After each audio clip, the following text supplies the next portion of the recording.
is a milestone book, I believe, in more ways than one. For one, it's a book that offers us the portrait of an exceptional woman. She's a woman who is a writer, a novelist, a poet, a short fiction writer, a columnist, a critic, a translator. But far more importantly, she is a freedom fighter, she's a staunch feminist, she's a committed Gandhian. A fascinating portrait of a woman of the early part of the 20th century. The kind of woman who writes a letter home when she's imprisoned. She's imprisoned for participating in the salt satyagraha. And she writes a letter home to her husband, telling him that she's having a delightful time. And telling him, in fact, to look after their son. And asking him to send her 3 thick exercise books to write in. So there is a very individual, a very arresting tone that comes through in this particular book. It's the tone of a woman of agency, a woman of autonomy, a woman who's passionate, provocative, courageous. So that makes it a fascinating portrait on one level. On another, it is a literary enterprise. There's no two ways about that. This particular book brings into the English-speaking world, it brings to the world of English several essays, articles, letters that would otherwise have remained unknown.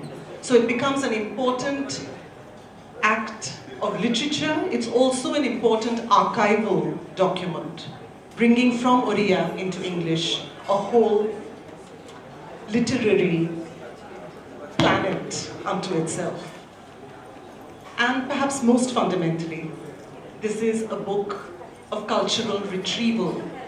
It's an act of cultural reclamation, in which we find the editor, Sachidananda Mohanty, playing the role of map maker, actually mapping new terrain and linking a whole submerged narrative to a broader story, a much more mainstream discourse. In that sense, it's an important work in gender studies, it's an important work in women's history. And above all, it also links a regional story to a national one. It links a very forgotten, neglected regional story and brings it within the framework of a larger narrative, the narrative of the Indian freedom struggle. So I just want to say I'm delighted to be here, and I'm going to hand this over to Sachi to tell us more. And I'm going to start with a simple question, Sachi, after congratulating you on a very fine book. I'd like to just start by asking you how it began for you. How did you discover this lost world of Sarala Devi Chattopadhyay? Thank you, Arundhati. Good afternoon. Rashmi, the best thing that we can do is to pay respect to the memory of somebody whom I consider to be one of the most outstanding figures of the state. Not only of the state, but nationally and internationally. I've been writing for the past 25 years. And dear audience, those who have forgotten, those who have ignored the temptation of going for lunch, I would like to compliment you. I would like you to turn to the left of the podium, right of my podium. You find that the organizers have voted with their feet. Several of the organizers happen to be women. And this completely disproves the notion that in order to have an awareness of women, you have to be a woman. You can see that several of the people to my right. The entire podium is left. They have deserted. They have deserted, they have voted with their feet.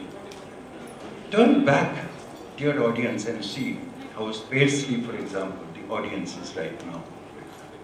And we're discussing if there is any way a province or a community ought to make an atonement for a sense of erasure from history. This is the best example.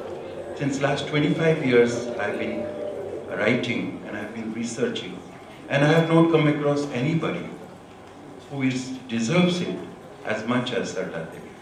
Please turn back and you see that there is hardly anybody. Since yesterday, Sarala Devi is trying to find her space here in the audience.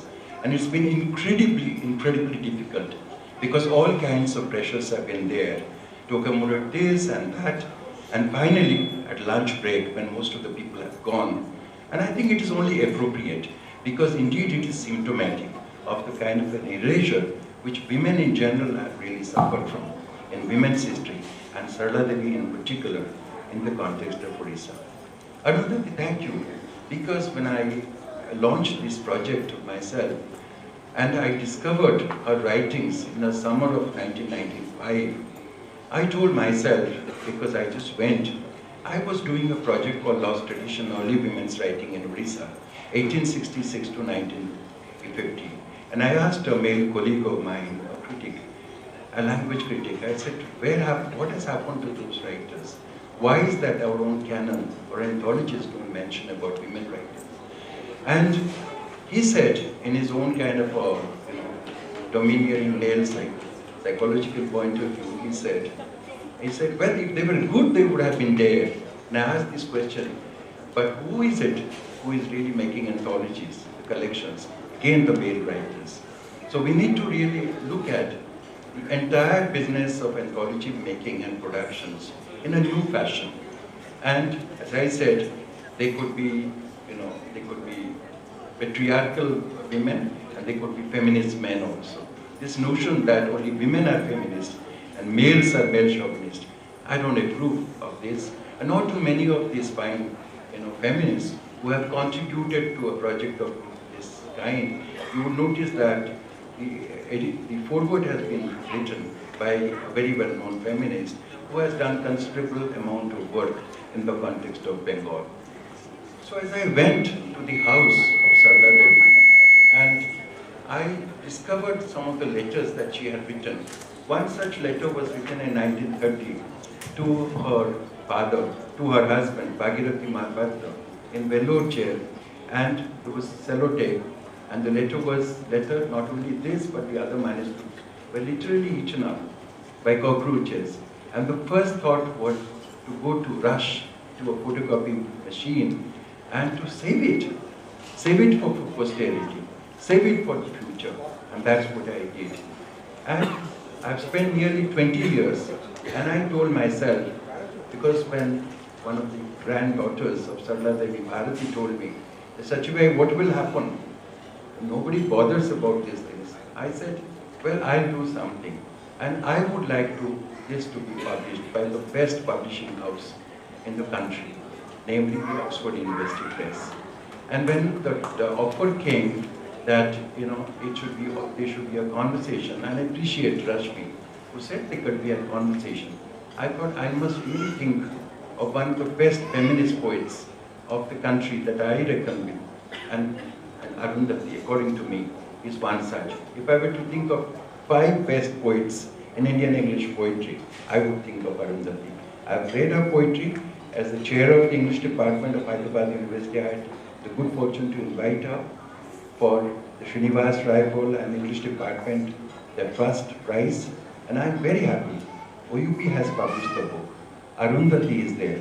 And this book is going to go to the international level. But that's not important, because the previous session we were discussing about the whole question of leadership. To my mind, the leadership, the responsibility begins with us. Each individual in the family, each member of the audience, rather than indulging in any kind of a blame game.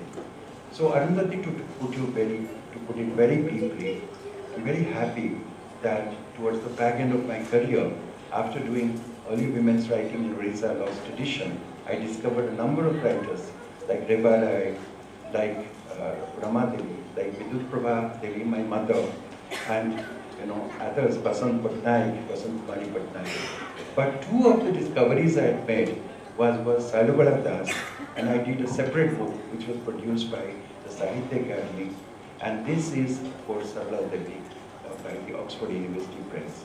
And in between, for example, gender and cultural identity in colonial Odisha. So I'm very, very happy and gratified that I utilize my limited resources and time, and I've spent a lot of money, for example, to bring out this book. I'm particularly proud of this fact that this book on Sarala Devi has been brought out, because women have traditionally and historically suffered from erasure from history. And as Geraldine Forbes of the City University of New York, and one of the finest researchers who has been researching into the context of women's role and his place in women's movement in India and larger movements in India and internationally. She has written the foreword to the book.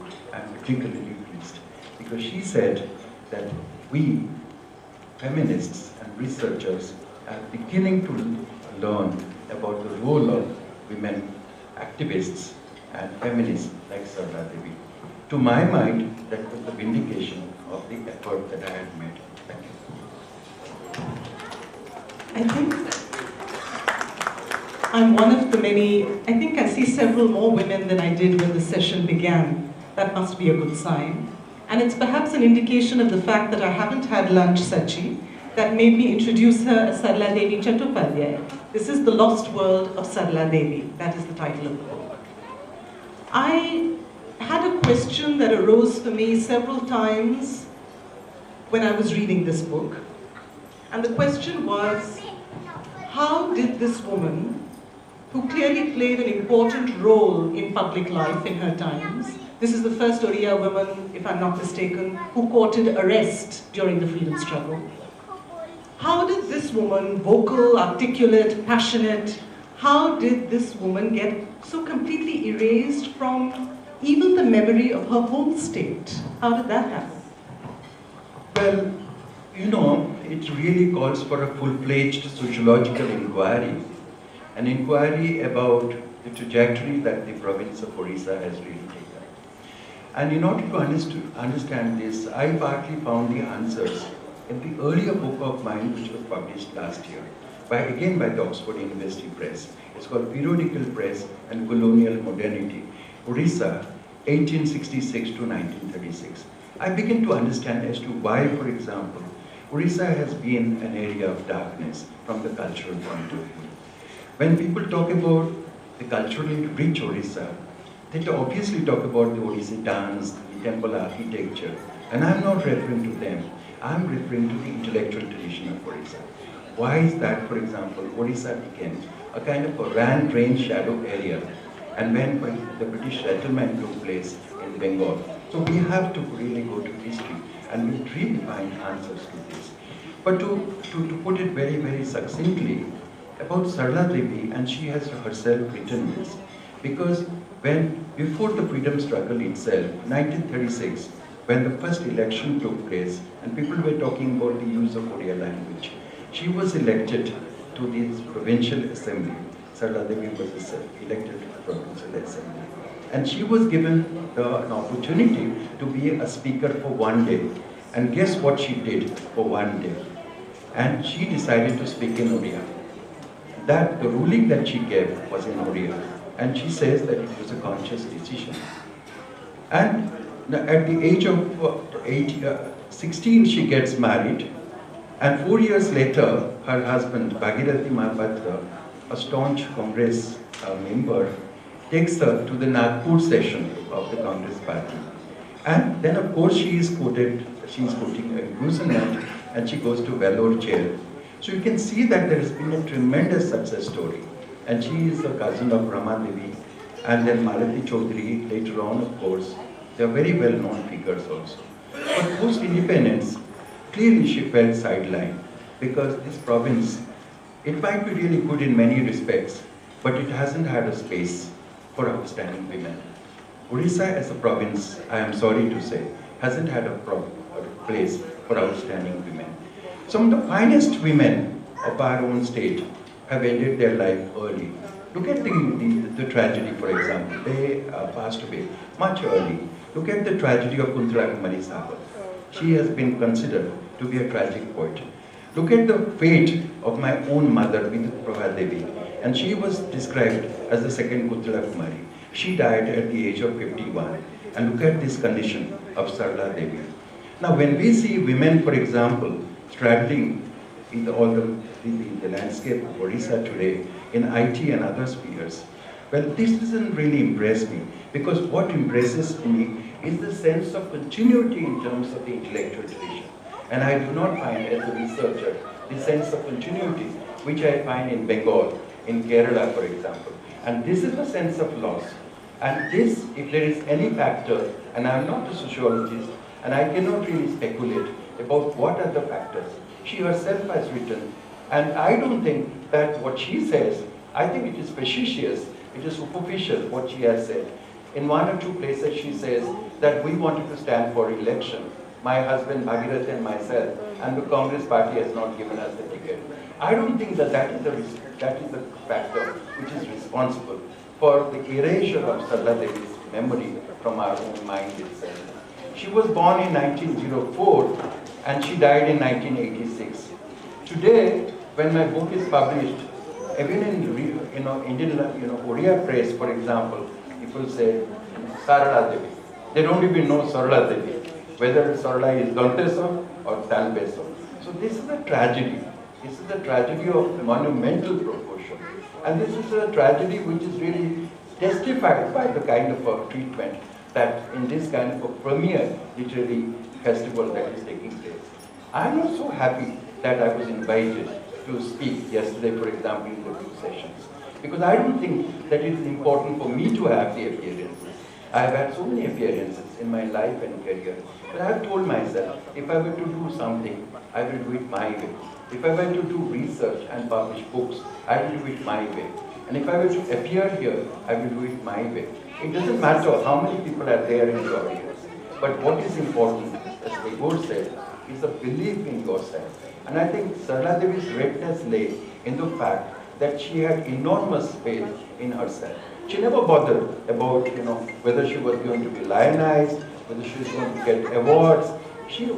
Her life was, full of obscurity. And yet she didn't bother. She just went ahead. Contributions in 4 areas. 1, the attempt to create Odisha in the image of a progressive nation. 2, the desire to ensure the participation of women in the public place, for example. And 3, the most important, the right of women to have control over their own body itself. And finally, the desire and the aspiration of the women to participate fully and equally in the public space. Okay, in each of these, if Sarala had really, confined herself to only one of the 4 the goals that she sought for herself, then she would have a place in history. But she cherished and she attempted the 4 goals at the fore simultaneously. And I think, therefore, it is a tragic tragedy of monumental proportion that she has been completely erased and effaced from the face. Not only Oriya, but Bengali. She learned to write and read Bengali. And she had studied up to class 7. And she writes this letter from Vellore chair to her husband Bhagirathi. And Arundhati, if there is little time, at the end, I would like to read, extracts from this letter itself. So she was a multilingual. And she had a good companion in Ananda Shankar Rai, for example, who went to England to prepare herself for the Indian civil services. And Ananda Shankar Rai was a bilingual writer. He was a leading exponent of the Sabuja group, of the Green movement in Odisha, the Romantic movement. And at the same time, he was a leading and influential member of the Bengali literary culture. And he would write letters to Sarala Devi about the latest developments in feminism, for example, the latest thoughts from the West. And then Sarala Devi would internalize this and write Narira Dabi. Narira Dabi, the rights of women. And it really brought to my mind the great work of Mary Wollstonecraft, who was the mother of Mary Shelley and a wife of William Godwin, one of the finest intellectual couples of the 18th century. And she has written a vindication of the rights of women. And in Rights of Women, and I'm anticipating the question, Arundhati, she talks about the pain and the evil of marital rape, an issue which is being debated hotly and it's not been accepted by the Indian legislature. There you go. I mean, you can go on and on and on. There'll be no limits to it, but we have been given 40 minutes or half an hour, and we must really end our task. I must also add that it seems to be now the norm.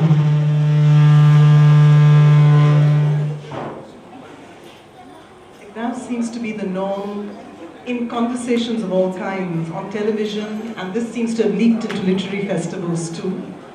The norm to offer quick sound bites that can receive instant applause. My problem with that is the fact that often we sacrifice, we compromise nuance, we compromise our capacity to see a subtle, comprehensive picture. What interests me in this particular book is the sophistication of a worldview that is presented here. This is a woman who is able to offer a critique of imperialism, but is also able to offer a critique of parochialism. She's able to see the pitfalls of both. She's able to talk about the significance of the local, but she is also able to talk about the national, and she is able to locate this within the broader rubric of the international, without sacrificing the ability to see contradiction. This was for me one of the most interesting things about the book, because she also talks about gender equality and she talks about faith. It's not that she engages in a wholesale denunciation of religion. She tries to find a way to harmonize the two, but without offering easy conclusions. I would like you, Sachi, really to talk, if possible, a little more about that, because for me, that's what makes her an interesting thinker, even as a feminist. The fact that this is a person who is not afraid to change her mind. Even her feminism is presented not as a series of conclusions, it's presented as a series of questions, as a series of explorations. It would be interesting if you talked more about that. The most essential and the quintessential and the defining characteristic of any scholar, any writer, to my mind, is integrity. And integrity is a quality that does not really fear, for example, contradictions. And that does not fear that there is lack of uniformity, for example, as one goes along in life itself. I recall Gandhiji had once said that if there is a contradiction between my earlier view and the later view, you take the later view, and I should not be accused of a lack of consistency. In Sarala Devi's case, there are two things that I want to really signal. One is that the first disclaimer I would like to make is that this project and the book is not an exercise in hagiography, in really extolling her, nor is it a kind of an exercise in regional chauvinism or feminist chauvinism, for example. Well, Pandita Ramabai is there in Maharashtra, for example, and Vinodini Dasi is there in Bengal, or Lalitambika Antarjanam is there in Kerala, for example. And why should Orissa lag behind? And I must really do something about Orissa, and I must really bring out a book and highlighting a particular writer. I didn't have any such thing. My account has been really objective. I try to really see merits and demerits in whatever she has done in as fair and objective a manner as possible. There are two things I would like to quickly tell you. One is that if you really look at the best of the feminists, for instance, who are looking at it from the third world feminine point of view, it's a conversation I must look at you also, not the audience alone. If you see, for example, three of the feminists who have really made a name for themselves. One is Arundhati Mohanty, and who is the wife of Sachidananda Mohanty, and she is a very well-known feminist herself, and she has written Under Western Eye. And she is talking about the importance of the third world feminism. Madhu Kishwar is also a very reputed one, and she has written Why I Am Not a Feminist. And then Ruth Vanita. And all of them are really talking about the importance of Geraldine Forbes is also talking about the importance of Indian feminism, indigenous feminism. And what is the essential thing? One is the notion of women as universal dependent. Women are dependent, and women are also the product of colonial history. These are the two major assumptions with many feminists in the West. Well, Sarala Devi is talking about the feminism, which is really grounded in India, Indian terrain, Indian culture.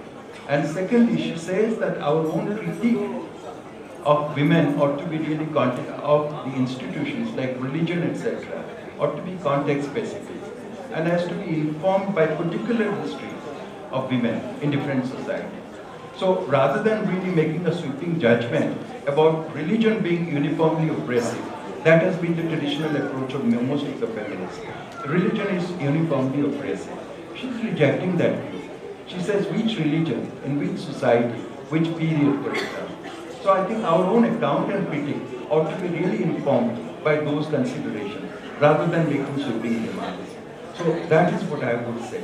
That Sarala Devi's, our reading itself has to be really context specific, and our analysis of Sarala Devi has to be backed by some of the best thinking of feminism at the national and international level. So it's not an exercise in chauvinism, it is not even a hagiography. It is an objective account of what she did. Towards the faggot of her life, for example, she really comes up with this notion that separate education ought to be given, because she made a representation to the, to the University Grants Commission's committee which had visited Girl University. And she was saying that it is high time that women were given a separate education and men given a separate education. Now today, if you recall, that is a view which is not being accepted at all. That the general viewpoint is to accept women, both men and women, in a common educational system, not separate education for women. But then you are. If she was convinced about something, she wrote about it. She didn't care whether it was politically correct or politically incorrect. She didn't bother about her constituency. Whatever she believed in, honestly, and it was backed by reading. But mark my word, that there was a certain period, I will just close, there was a certain period when, for example, it was scientifically advocated that women ought to have a separate educational system and men a separate educational system. So I think we have just been signaled by Diksha that we need to really bring it to a close, but I think our task will be complete, I think, unless I just read a small extract. We have, I think it makes sense to close with the sound of the text, and the sound of this woman's and her voice. And I'm sure that if Diksha has some kind of a bias and a weakness, this will be the bias because we are talking about a woman who has been forgotten in history. So I will not seek your indulgence, Diksha. I will not really prolong this conversation, and I will definitely stick to the protocol of this, but I will just read with a small extract, which I think will bring down the curtain on this fascinating but brief encounter that all of you have with Sarala Devi.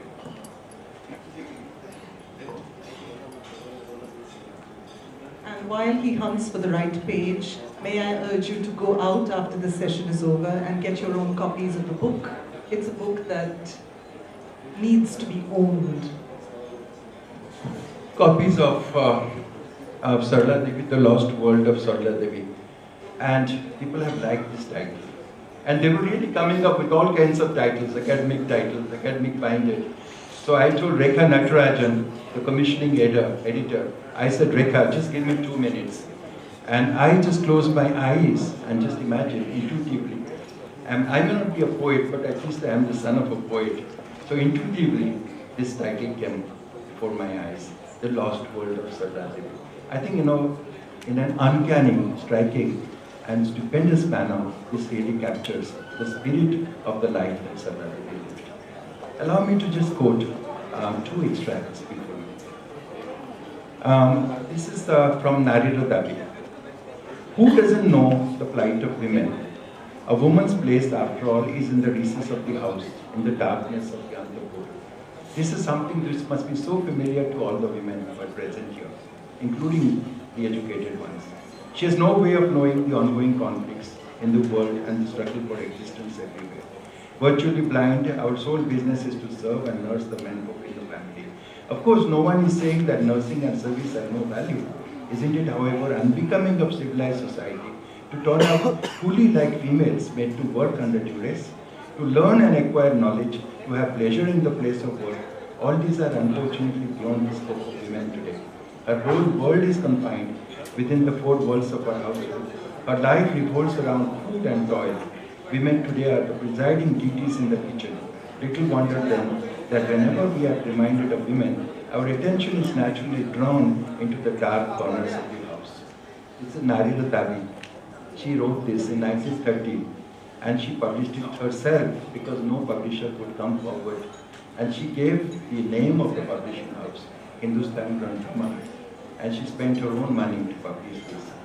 Is the nature of the responsibility of women greatly changed today? They might be educated, but still they are confined to the kitchen. So I think that ensures the relevance. And the last one, second one. And she is quoting from Justice McCart. And this is so powerful, you know. And she says, I maintain that the wife's body can never be owned by her husband. It's her own property and not her husband. She can leave her husband at her will. She can select her business or join the political party of her choice. She has full rights to decide whether or not she is going to have a child and at what point of time. No man can keep a woman under his control on the basis of the fact that he is married to her. The woman of this country has won independence. She is a citizen, not a slave. She can turn her wish into action. And then, significant, what is the essence of a good marriage? And, you know, I haven't come across a passage which is as good as this. She says, one doesn't get the pleasure of married life from codes of rules and regulations. The success of marriage depends on mutual compassion, mutual consideration, mutual forgiveness, mutual sacrifice, and above all, mutually shared morality. And then the letter that she writes to her husband, you know, my mother also never addressed my father by name, but she addresses her husband, dear Bhagu. And she signs up, your Sarala Devi. And she says, you must be thinking I'm wasting my time here. Surely not. Because what are the things I'm doing in the jail?